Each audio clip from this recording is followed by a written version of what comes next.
At the Umansky Law Firm, we believe everyone deserves a second chance. Hi, my name is Lindsay Gurgley and I'm an attorney at the Umansky Law Firm. Today I'm going to tell you about one of my most recent cases. I had a client that came to our office that was charged with carrying a concealed firearm inside a place where he shouldn't have had the firearm. As some of you may or may not know, that even if you have a concealed weapons permit, which my client did in this case, there are still some places that you're restricted from taking the firearm. In this case, we were dealing with the airport, and that is unfortunately one of the places that you cannot take a firearm even with a concealed weapons permit. My client unknowingly had left the firearm in a bag that he was carrying onto the plane when he went into Orlando International Airport.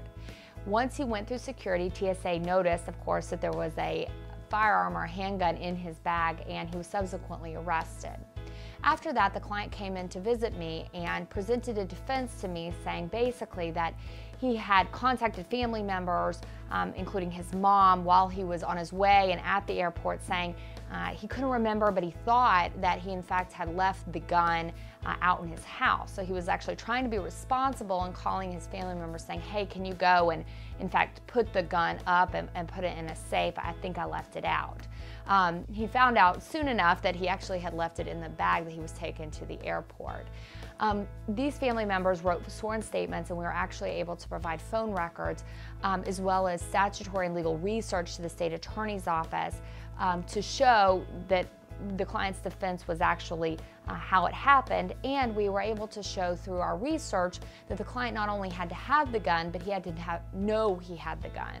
So through the affidavits and the information we provided to the prosecutor, we were able to convince the prosecutor that he in fact did not know that he had the gun in his bag, and therefore the state, after we showed them all of this information, as well as to show that the client was just a very upstanding citizen. He was a member of the military, he had been and served in several wars, he was a veteran.